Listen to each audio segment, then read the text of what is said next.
সাদৃশ্যর ঘর, এই কবর জানালা সারা ঘর, এই কবর অন্ধকার ঘর। এই অন্ধকার কবরে আমি কেমন করে থাকবো? মুর্দা একটা চিৎকার দিবে। কথা বলেন ঠিক না বেঠিক? ও মা বোনরা, কবরের মধ্যে রাখবে বড় সন্তান, কবরের মধ্যে নামবে হয়তো আপন বড় ভাই, নাইলে কবরের মধ্যে নামবে আপন বাবা। ঠিক কিনা বলেন? কথা বলেন।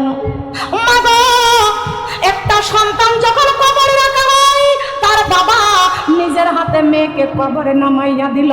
ওই সোনারা একবার কান্না গায়ে খেয়াল করে শুনেন, কোন বাবা সন্তানকে যদি কবরের মধ্যে শুয়াইয়া দেয়, সন্তান মুর্দা এমন জোরে একটা চিৎকার মেরে কানবার বলবে, ও আমার বাবা, শীতের সময় কম্বল দিয়া কত যত্ন করে আমারে শুয়াইয়া রাখতেন, আজকে আমাকে আপনি নিজের হাতে বাবা গো, নিজের হাতে আমার এই কবরের মধ্যে শুয়াইয়া রেখে গেলেন। ও বাবা, কবর এমন একটা ঘর, এই কবরে রেখে গেলেন বাবা। এই কবরে তো কোনো বিছানা নাই, কবরে সাথী নাই, কবরে বাতি নাই, কেমন করে আমি এই অন্ধকার কবরে একা একা থাকবো? বাবা সন্তানকে কবরে রেখে দেয়া, কবর থেকে যখন উঠে আসবে সন্তান, তখন বাবার দুইটা পা জড়াইয়া ধরতে যাবে। ঠিক কিনা? জানবেন কাফন দাফন কবরের জীবনী একটু শুনেন, কাফন দাফন কবরের জীবনে শুনেন। এই কবর সাদৃশ্যর ঘর, এই কবর জানালা সারা ঘর, এই কবর অন্ধকার ঘর। এই অন্ধকার কবরে আমি কেমন করে থাকবো?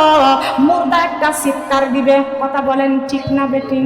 ও মা বোনরা, কবরের মধ্যে রাখবে বড় সন্তান, কবরের মধ্যে নামবে হয়তো আপন বড় ভাই, নাইলে কবরের মধ্যে নামবে আপন বাবা। ঠিক কিনা বলেন? কথা বলেন।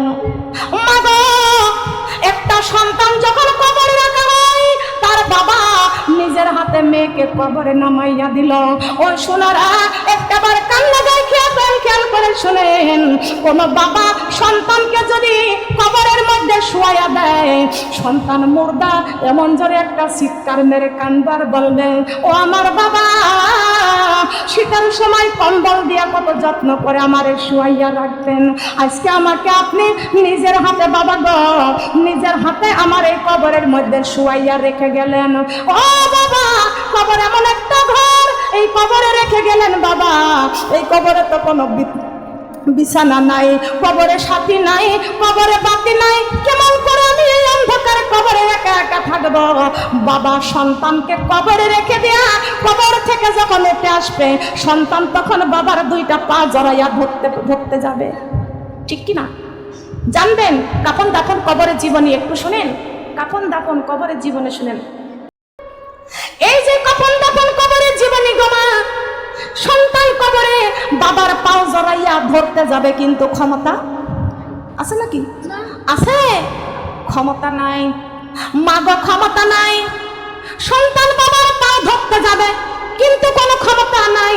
বাবা কবরের মধ্যে কলিজার টুকরা সন্তানকে রেখে দিয়া চোখের পানি ছেড়ে কাঁদতে কাঁদতে বাবা কবর থেকে উঠে যাবে।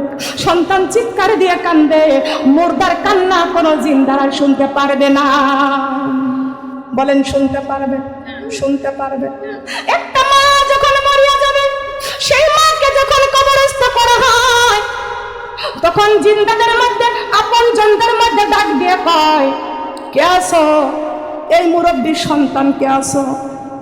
সন্তান চোখের পানি মুছতে মুছতে কবরের কাছে আগাইয়া যায়, বলে আমার মায়ের সন্তান আমি। বলে কয়টা সন্তান তোমার মায়ের? বলে আমি হলাম বড় বেটা, আমার পাশে এটা আমার ছোট ভাই। জনমের দক্ষিণী মাকে চোখের পানি ছেড়ে কাঁদতে কাঁদতে মায়ের দিকে তাকায় আর বলে, মা, যখন আমি বাইরে মাদ্রাসায় কোরআন শিখে যখন বাড়িতে আসতাম, আমার মা আমারে কত কষ্ট করে মাদ্রাসায় খাবার দিয়েছে। আমার মা অন্যের বাড়ি কাজ করে করে আমার মাদ্রাসার খাবার জোগাইছে। আমার মা আমার কলেজার চাইতে বেশি ভালোবেসেছে। আমি একটা জায়গায় মাহফিলে গিয়েছিলাম, একটা সন্তান আমার কাছে দোয়া চাই, বলে আন্টি আমার জন্য একটু দোয়া করে দেন। ওই ছেলেটা সৌদি আরব থেকে আমাকে ফোন দেয়, বলে আপনি আমার মায়ের মতো। যেদিন আপনি মাকে নিয়ে আওয়াজ করেন, সেই দিন এই আওয়াজটা শুনি আর আমি কান্দি। আমার মা বড় আশা করে আমাকে কোরআনের হাফেজ বানাইছিল, কিন্তু আমার মার বড় মনে আশা ছিল আমাকে কোরআনের হাফেজ বানাইবে।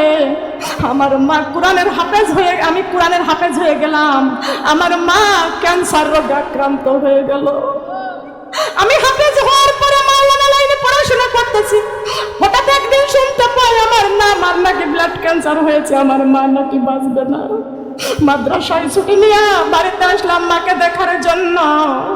বাড়িতে এসে মার মাথায় হাত দিয়ে বলে, মা বলে, বাবা রে, আমার ইচ্ছা করতো আমি তোকে ইচ্ছা করলে অফিসার বানাইতে পারতাম, আমার ইচ্ছা করলে তোকে ইঞ্জিনিয়ার বানাইতে পারতাম, আমি ইচ্ছা করলে মা তোর অন্য কিছু বানাইতে পারতাম, কিন্তু না না, আমার বড় আশা ছিল, আমার বড় আশা ছিল আমি তোরে কোরআনের ঘর মাদ্রাসায় পড়াইয়া হাফেজ বানাইব। ও বাবা, তুই কি জানিস, তুই মাদ্রাসায় যখন পড়তি আমি তাহাজ্জুদের নামাজের বিছানায় কাঁদতে কাঁদতে বলতাম, আল্লাহ আমার সন্তান কোরআনের হাফেজ না হওয়া পর্যন্ত আল্লাহ আজরাইলকে পাঠাইও না, অন্ধকার কবরে আমাকে ডাক দিও না। আমি কোরআনের হাফেজ হওয়ার পরে আমার মার ক্যান্সার রোগ হয়ে গেল। আমি নিজের হাতে আমার মায়ের জানাজা করলাম। আমার মা যেদিন কবরে, আমি নিজের হাতে যখন কোরআনের হাফেজ যখন নিজের হাতে যখন মাকে কবরে শুয়াইয়া দেয়, আল্লাহর পক্ষ থেকে ওই মাকে সালাম জানাইয়া দেয়। কত মা কান্না করে সন্তান হাফেজ বানাইতে পারে না, মাওলানা বানাইতে পারে না।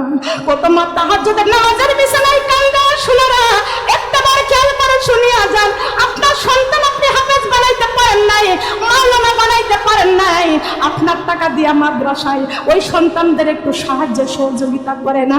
আপনার সন্তান দিয়ে যদি আপনার মনের আশা যদি পূরণ না হয়, কালকে আমাদের কঠিন দিনে আপনার এই সাহায্যের কারণে, আপনার এই মাদ্রাসার দানের কারণে আল্লাহ রাব্বুল আলামিন আপনাকে হাফেজের মা বানাইয়া হাসরের মাঠে উঠাইবেন। মনে রাখবেন, খেয়াল রাখবেন। মা গো, আজকে আমাদের সন্তানরা না হলেও আমাদের মন আছে আমরা হাফেজের মা হব। আল্লাহ রাব্বুল আলামিন ধন গুণে, আল্লাহ মন গুণে ধন দান করেছেন। আল্লাহ রাব্বুল আলামিন বলেছেন তোমাদের মন যা চাইবে আমি আল্লাহ তাই দান করব। কথা বলেন সুবহানাল্লাহ। দিন চলে যায়, রাত এসে যায়, কবরের কথা শুধু মনে পড়ে যায়, আমার কবরের কথা শুধু, বলেন কবরের কথা শুধু। দিন চলে যায়, রাত এসে যায়, কবরের কথা শুধু মনে পড়ে যায়, আমার কবরের কথা শুধু, আমার কবরের কথা শুধু মনে পড়ে যায়। ডাহিনে বেহেশতে বামে দোজখ, পিছনে মালাকুল মউত, সামনে আমার মহান আল্লাহ, সামনে আমার, সামনে আমার মহান আল্লাহ, পায়ের নিচে পুলসিরাত, ওয়ামা আনা মিনাল মুশরিকিন। তুমি জাগরে মুমিন, তুমি জাগরে মুমিন, তুমি জাগরে মুমিন, তুমি জাগরে মুমিন। দিন চলে যায়, রাত এসে যায়, কবরের কথা শুধু মনে পড়ে যায়, আমার কবরের কথা শুধু, আমার কবরের কথা শুধু। ফজর জোহর আসর মাগরিব এশা, পাঁচ ওয়াক্ত নামাজে আল্লাহর সাথে প্রেম ভালোবাসা। আল্লাহু আকবার বলেন। ফজর জোহর আসর মাগরিব এশা, পাঁচ ওয়াক্ত নামাজে আল্লাহর সাথে প্রেম ভালোবাসা। কবরে জানি ডাক আসবে আমার, কবরে জানি ডাক আসবে আমার, কবরে যাবার দিন। তুমি জাগরে মুমিন, তুমি জাগরে মুমিন, তুমি জাগরে মুমিন, তুমি জাগরে মুমিন। দিন চলে যায়, রাত এসে যায়, কবরের কথা শুধু মনে পড়ে যায়, আমার কবরের কথা শুধু, আমার কবরের কথা শুধু। কোন জায়গার কথা মনে পড়ে যায়? কবরের কথা। আমার মা বোনরা খেয়াল করে শুনবেন, আমি সংক্ষিপ্ত করে বলতেছি। মা মাদ্রাসার ছেলেরা জানাজা দেখাইবেন।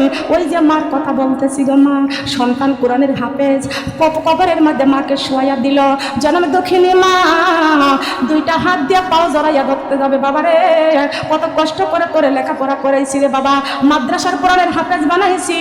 ও বাবা এমন একটা জায়গায় রেখে গেলি, এই জায়গায় কোনো বিছানা নাই, দরজা নাই, জানালা নাই, আমি মা একা একা কেমন করে এই ঘরে থাকবো।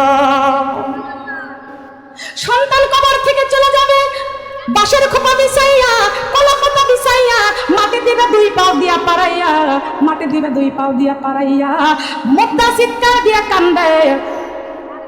সঙ্গে সঙ্গে কোরআন মাথার কাছে দাঁড়িয়ে যাবে, কোরআন মাথার কাছে দাঁড়িয়ে যাবে। সুবহানাল্লাহ বলেন। এই কোরআনের ঘরে দান করতে রাজি আছেন? আরো বলেন মা বোনরা, দান করতে রাজি আছেন? এই কোরআন মাথার কাছে দাঁড়িয়ে যাবে। বন্ধুরে হাতের টাকা পয়সা যা হইতো এই কোরআনের ঘর মাদ্রাসায় দান করে দিয়েছি। আমি কোরআন তোমার মাথার কাছে দাঁড়িয়ে গেলাম, তোমার আর কোনো ভয় নাই, আর কোনো চিন্তা নাই। আমার মা বোনরা বলেন তো, কবরে যদি এই কোরআন আমাদের পাশে থাকে আমাদের কোনো ভয় আছে, কোনো চিন্তা আছে? কথা বলেন। কোনো বন্ধু নাই রে, কোনো সঙ্গী নাই রে, একা একা থাকতে হবে অন্ধকার ওই কবরে, একা একা থাকতে হবে। নামাজি ছাইরা না গো, কোরআন ভুলো না গো, একা একা থাকতে হবে অন্ধকার ওই কবরে, একা একা থাকতে হবে অন্ধকার ওই কবরে। কয়জন নিয়ে কবরে থাকতে হবে? আঙ্গুল তুলে বলেন কয়জন? একজন কবরে যাইতে হবে কয় বন্ধনের আসামি হয়ে? কয় বন্ধনের আসামি হয়ে? আমার মরণ আসিবে কখন কেউ তো জানে না, আমার মরণ আসিবে কখন কেউ তো জানে না। আমি মারা গেলে আমায় তোমরা ভুইলা যেও না, আমি মারা গেলে আমায় তোমরা ভুইলা যেও না। আমার মরণ আসিবে কখন কেউ তো জানে না, আমার মরণ আসিবে কখন কেউ তো জানে না। এই দুনিয়ায় চিরজীবনে থাকার জায়গা না, অন্ধকারে কবরে যে আমার আসল ঠিকানা। এই দুনিয়া চিরজীবন থাকার জায়গা না, অন্ধকারে কবরে যে আমার আসল ঠিকানা। সবাই রেখে আমায় চলে যাবে, সঙ্গী হবে না, সবাই রেখে আমায় চলে যাবে, সঙ্গী হবে না। আমার মরণ আসিবে কখন? বলেন, আমার মরণ আসিবে কখন? আমার মরণ আসিবে কখন কেউ তো জানে না, আমার মরণ আসিবে কখন। এই দুনিয়া চিরজীবনে থাকার জায়গা না, অন্ধকারে কবর যে আমার আসল ঠিকানা। এই দুনিয়া চিরজীবনে থাকার জায়গা না, অন্ধকারে কবর যে আমার আসল ঠিকানা। সবাই রেখে আমায় চলে যাবে, সঙ্গী হবে না, সবাই রেখে আমায় চলে যাবে, সঙ্গী হবে না। আমার মরণ আসিবে কখন কেউ তো জানে না, আমার মরণ আসিবে কখন। কবরের মাঝে মা বাবাকে দেখা যাবে না, দেখব যাকে তিনি হলেন শাহে মদিনা। সুবহানাল্লাহ বলেন। কবরের মাঝে মা বাবাকে দেখা যাবে না, দেখব যাকে তিনি হলেন শাহে মদিনা। মাগো সেই নবীজির দিদার পেতে যাইব মদিনা, মাগো সেই নবীজির দিদার পেতে যাইব মদিনা। আমার মরণ আসিবে কখন কেউ তো জানে না, আমার মরণ আসিবে কখন কেউ তো জানে না। আমি মারা গেলে আমায় তোমরা ভুইলা যেও না, আমি মারা গেলে আমায় তোমরা ভুইলা যেও না। আমার মরণ আসিবে কখন কেউ তো জানে না, আমার মরণ আসিবে কখন। আগের মতো হাঁটতে আমি পারি না তেমন, শরীর যেন হয়ে গেছে কেমন কেমন। আগের মতো চলতে আমি পারি না তেমন, শরীর যেন হয়ে গেছে কেমন কেমন। কেউ জানে না আমার দেহে কি হয়েছে, কেউ জানে না আমার দেহে কি হয়েছে, আমি জানি আমার মরার চিঠি এসেছে। হায়রে আমি জানি, বলেন না কেন কষ্ট হয়, আমি জানি আমার মরার চিঠি এসেছে। হায়রে আমি জানি আমার মরার, আগের মতো চোখে আমি দেখি না তেমন, চোখ যেন হয়ে গেছে কেমন কেমন। আগের মতো চোখে আমি দেখি না তেমন, চোখ জানি হয়ে গেছে কেমন কেমন। কেউ জানে না আমার চোখে কি হয়েছে, কেউ জানে না আমার চোখে কি হয়েছে, আমি জানি আমার মরার চিঠি এসেছে। হায়রে আমি জানি আমার মরার, বলেন এখান থেকে একটু সরে লিখলে ভালো হয় না, এদিকে একদিকে একদিকে একটু সেটে লিখতে হয়। আমি জানি আমার মরার, আগে জানি আমার মরার, আগের মতো খাইতে আমি পারি না তেমন, শরীর যেন হয়ে গেছে কেমন কেমন। কেউ জানে না আমার নাকি কি হয়েছে, কেউ জানে না আমার নাকি কি হয়েছে, আমি জানি আমার মরার চিঠি এসেছে। হায়রে আমি জানি আমার মরার চিঠি এসেছে। ঠিক কিনা বলেন?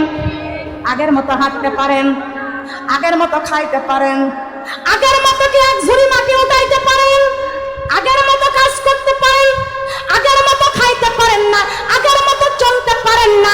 এখন আর ছেলের কাছে ভালো নাই, স্বামীর কাছে ভালো নাই, পুত্রবধূর কাছে এখন আর ভালো নাই। কারোর মন জোগায় আপনি আর চলতে পারবেন না, আপনাকে এখন আর কেউ সম্মান দিবেন না। ঠিক কিনা? কথা বলেন ঠিক কিনা? সারা জীবন কার জন্য কামাই করলেন, কার জন্য সোনার দেহ নষ্ট করে দিলেন, কেউ তো আপনার কবরের সাথী হবে না। এই দুনিয়ায় আপনার কেউ এখন সম্মান করতে চায় না, কবরে যান কেউ আপনার আপন হবে না। এই দুনিয়ায় আপনার কেউ আপন না, কেউ কবরে যাবে না। আল্লাহর ঘর, কোরআনের ঘর মাদ্রাসায় দান করে যান। ও মা বোনরা, আপনি একা একা আমি কবরে যাব, আপনি কবরে চলে যাবেন গো মা। একটু ভালো করে কান লাগান, খেয়াল করে শুনিয়া রাখেন। এই কোরআনের ঘর মাদ্রাসায় যদি আপনি দান করে যান, আপনি মারা যাবেন, আপনার কবরে একা একা আপনি শুয়ে যাবেন। ওই কবরে আপনার কেউ যাবে না, কবরে মুর্দা শুয়ে চিৎকার দিয়ে কাঁদবে। এই কবর একা থাকার ঘর। তিন বন্ধনের আসামি কারা কারা হবে একটু দেখি, একটু দেখি। কবরি পথের যাত্রী গো আমরা, কোরআনে ভুলে যাইও না। কবরি পথের যাত্রী গো আমরা, কোরআনে ভুলে যাইও না। সবার আগে দিন মরতেই হবে, এই বাড়ি ঘর ছাড়তে হইবে, কেউ তো বেঁচে থাকবে না। কবরি পথের যাত্রী গো আমরা, কোরআনে ভুলে যাইও না। কবরি পথের যাত্রী গো আমরা, নামাজ ছেড়ে দিও না। কবরি পথের যাত্রী গো আমরা, পর্দা ছেড়ে দিও না। ঠিক কিনা বলেন? এই মেয়ে ফোন নিচে করো, ওই ফোন নিচে করতে বলেন তো। ফোন ধরে বসে আছেন কি কি জন্য? এই ফোন নিচে করো। ওকে বধির নাকি? ফোনে ভিডিও করছে কেন? এই মেয়ে, মা বোনরা নামাজের দরকার আছে তো, নামাজ পড়বো তো, নামাজ পড়বো। কারা কারা নামাজি? নামাজ পড়বো কারা কারা? হাত তুলেন, এবার হাত নামান। এবার পর্দা করতে রাজি আছি? কারা কারা পর্দা করে চলতে চাই? মেয়েরা পায়ে মোজা লাগাইয়া বাহিরে যাইবেন, মেয়েদের কাঠখুড়া বের করে কাপড় পরা হারাম। কথা বলেন ঠিক কিনা? আমরা আল্লাহওয়ালা হতে চাই, কিওয়ালা হতে চাই? কারা কারা আল্লাহওয়ালা হতে চাই? এবার হাত নামান। আল্লাহওয়ালা হতে হলে 5 ওয়াক্ত নামাজ পড়তে হবে, রমজান মাসে রোজা রাখতে হবে, আমার মা বোনটা সুন্দর করে পর্দা করতে হবে, আর স্বামীর মাথায় বাড়ি মারতে হবে। স্বামীর মাথায় বাড়ি মারতে হবে। কি মারতে হবে? মারবেন? মারবেন?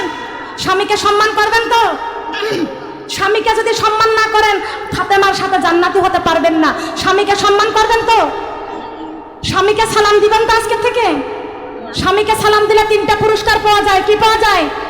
3টা পুরস্কার। আপনারা চান? দেখি কারা কারা চান 3টে পুরস্কার? আস্তে আস্তে হাত তুলতেছে। পুরস্কার চান না? দেখি 3 পুরস্কার কারা কারা চাই?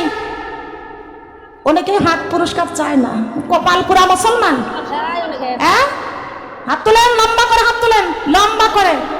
দুর্বল এরা মনে হয় স্বামীর সাথে ভালো ব্যবহার করে না, সালাম দেয় না। হাত লম্বা করতে হলে স্বামীকে সালাম দিতে হবে। একজন কয় আমার লজ্জা করে। লজ্জা করে? সস্তা, জান্নাত সস্তা। লজ্জা করে? হাত আরো লম্বা করেন। বলেন আজকে থেকে স্বামীকে সালাম দিব। বলেন, জোরে বলেন। আজকে থেকে স্বামীকে সালাম দেবেন তো?